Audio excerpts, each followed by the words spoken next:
Hafday, and welcome to Keys to the Future, celebrating Women in Construction Week. My name is Lacee Martinez, and I'm joined here with a couple of my colleagues, women in the construction industry. Hi, ladies. Hi. Go ahead and introduce yourselves. So hi, I'm Mallari. I'm a project admin assistant, and I've been in this company for a year now. Hi, I'm Beth Keeler. I started as an admin, and now I'm a project coordinator, and I've also been in the industry for about a year. Oh, we're on you. All right, so we're just going to be chatting about your experiences being a woman in this very male-dominated industry. So, Michelle, could you first tell us what you do? So being an admin assistant, you basically assess what the project needs. What I have been doing lately is I've been attending site assessments, basically going to meetings, meeting the clients. Our clients right now are the NAVFAC officials, and then planning, assessing what the project needs, like equipment, materials, manpower, and billing, and all the good stuff. Yeah, that comes with it. Yeah. So now you're really, you're on the field, you're Yes. chasing people down. Yeah. Currently, I'm working on a demolition project, which is inside Anderson Air Force Base. Oh. Yes. So you're, you always have to go off. Yeah, sometimes I do, just to meet with the quality managers, with the project managers, and see what else needs to get done and what documentation we need for the project. Nice. Yeah. And you, Beth? Nice. Yeah, pretty much the same thing. It's the same job under a different name, kind of.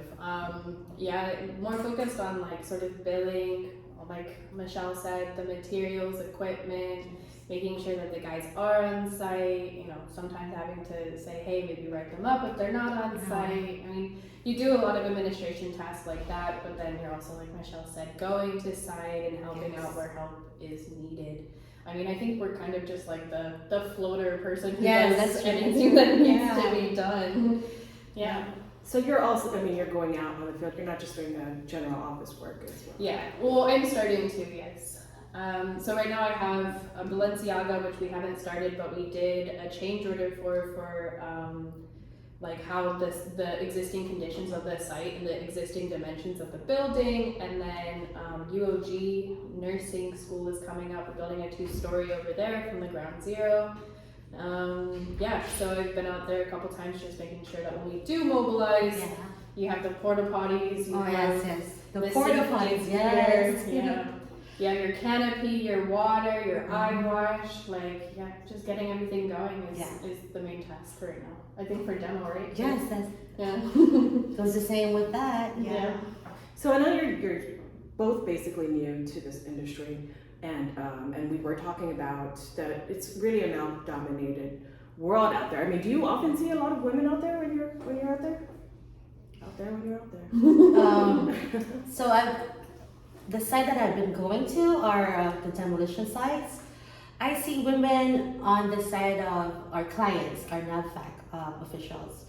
There are also women there, the contracting officers and the representatives. So I see women there, but in terms of the demolition itself, the physical activity, most of them will be guys.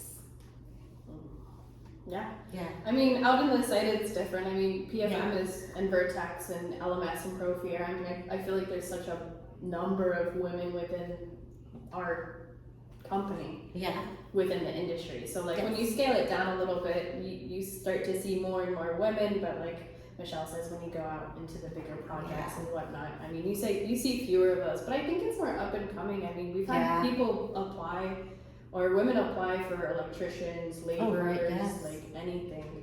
And we haven't hired any of them yet because they won't call us back. But we're hoping to. Yeah. Right. I feel like we're in a very progressive area here. Definitely. I'm so glad to be a part. Yeah. And I know it's still early within your careers and working, but have you had any negative encounters while you're out there, or any kind of challenges dealing, just because perhaps you're a woman, and maybe also because you're a young woman? You're, when you're young, sometimes people think they don't take you seriously, right? When you're a woman, kind of the same. Sometimes. I think luckily I haven't encountered any challenges when it comes to dealing with men in our company. Only because all of them, I feel like they're supportive of us and they're very, very generous with their knowledge. So they want to share it. And then also I want to give credit to the female that went into this kind of field.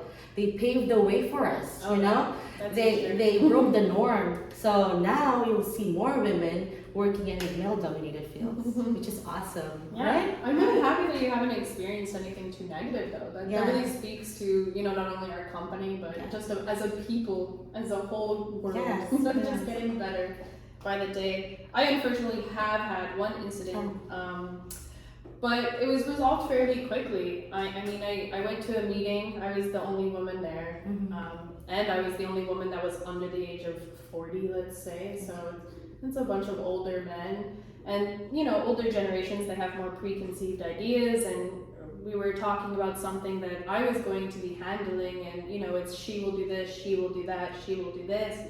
One of the guys that I had only just met within that meeting was like, hey, she has a name, her name is Beth, let's address her as such, and Beth will take care of this, and Beth will do that. And in the back of my mind, I was just like, yes, man. Yeah. And then after that meeting too, I stepped aside and I talked to him, shook his hand, and I was like, hey, I really appreciate you creating space for me. Yeah. Because that meant the world to me. It was awesome. He was like, no, you gotta look out. And I was like, that's right. Yeah. So it's good that we're having all of these men start to look out. So sometimes you can get those sort of condescending, like, this is how construction works, but I think part of that is going to be upon us. Yeah. To not take it as condescension, Yes. to take it as new, like as if we were hearing it for the first time. Right. Yes. So if someone's like, oh, a number 4 rebar isn't like that, and blah, blah, blah, like just take it as you're hearing it for the first time and store it and just keep learning and keep striving, and then, one day we know just as much as they do. If not more. Exactly. Yes. I remember when I first started, I didn't even know what a backhoe looks like. Oh yeah? Yes, I was like, what's an excavator? What's a backhoe? And then eventually, as day goes by, and the men here are really helpful. Yeah. So they inspire to learn more. They explain how to use this, what is this for. So it's amazing. It's amazing learning new stuff. Oh, and you were talking about your first experience kind of going out. Oh, yeah. So when I was going to go to a job site, and we're supposed to wear our PPEs, right? Yeah, gotcha. So, and then I was like, I wanted to request a hard hat, a pink hard hat, because I want to be girly. Michelle is on the scene. Yes, and that's one of my favorite colors is pink. So, but then they told me, don't use a pink hat. They're not gonna take you seriously. Guys would think that another girly employee. So I was like, oh, okay. So you had to kind of like tone down my family. Yes. You have to look like assertive, kind of. So I ended up with a white hat. You're a fairly girly person. Yeah. Oh man, so I had to apply a little masculinity in me. I have to tune in my masculinity a little. But it's good that you didn't wear a pink one, because I think there's some new OSHA and ANSI standards that classify each color hat as a certain trade. Oh, wow. So white is project management, project coordination. So it's good that you chose white. Otherwise, they're going to come up to you thinking you're an electrician or something. Oh, these are electricians? I think so. Oh, man. I'm not entirely sure, don't quote me, but it is definitely for a specific trade. Oh, okay, I see. Good that I chose white. Yeah, exactly. It's good that that's kind of evolving now. At the end of your workday, what are you most proud of? A lot of stuff I'm proud of. So when I first started, I only knew a couple of things about construction. And I didn't even imagine I would end up in a construction company. But my path led me straight there. And I started to like it while I learn new stuff every day. And now I'm loving it. So what I'm most proud about is being with a company that supports each other. We learn from each other, we inspire each other, and plus the projects that we did, especially the Mallari projects, the roofing projects, right? Yeah. And then the debris cleanup for Guam, it gave me great pride because I was part of that. Our company's part of it. So we kind of help Guam, get up on their feet, which is amazing, right? So at the end of the day, I'm grateful that I'm part of a company that have significance in the island and that supports each other I have internally. goosebumps. Oh my gosh, that was such a good answer. You were saying too that you weren't going into the construction industry. Yeah, so I just started out as an office admin. I mean, I knew it was a construction company because my brother, worked here for a little bit. But I didn't know that I was gonna fall in love with it. I didn't know that each challenge and each day is something new, and everything is just forward momentum as hard as you can, as fast as you can, as well as you can, and I love it. I love the challenge. I love, there's nothing that I'm just like, oh, that day sucked. I mean, you have those moments. Yes, but at the end of it, you're just like, whew, that was a day. yeah, and you have a takeaway. Yeah. You're more intelligent now. Yeah, exactly. Than yesterday, because there's new knowledge every day. Every day, yes. Yeah, So we all have kind of different backgrounds too, right? Like I come from journalism. Yeah. You were saying that you come from, I previously worked for a solar company. and what was your degree? And you were saying? Oh, I have a degree in hotel and restaurant management. And your degree? I have a degree. I have a master's in psychology. So. Yeah, wow. Yeah. So this is kind of like we all just kind of stumbled into this field, right? These companies, but what do you think that it would take to kind of inspire more girls to get into this area? Exposure or? I would say, if you have a gut feeling when you're 13, 14 as a girl saying, I want to be a welder when I grow up, do it. Don't listen to anything else, because that was originally what I wanted to do when I was 13, 14.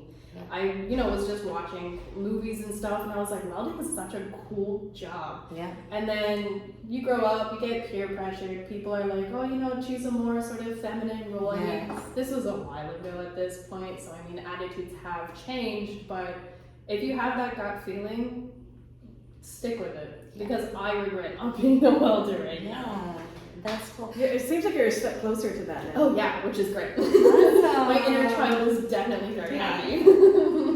But with me, I think if you feel like what Beth said, she said it perfectly, is that if you feel that you wanna be an engineer, an architect, a police woman, a fireman, go for it. Yeah.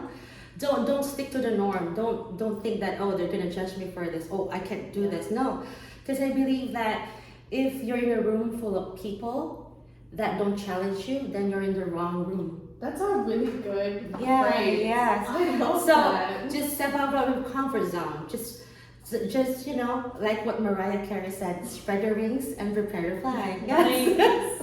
Which is kind of funny, but it's true. Yeah. Yeah. That's awesome. Yeah. Well, you're speaking to all those young girls and teenagers and even adults like me who also just kind of stumbled into it. Yeah. I mean, same goes for older people too. I mean, Yeah. if you feel like you're in the wrong career and in a room that doesn't challenge you, Yes. do it. Make the Do switch. it. The worst thing that happens is they say no and you find something better and bigger for yourself. And growth only happens after your comfort zone. Yeah. Once you step out of Step out of it. Yeah. I know that this is a very challenging Yes. field that we're in. Oh yeah. And so I there isn't a day that I'm not challenged.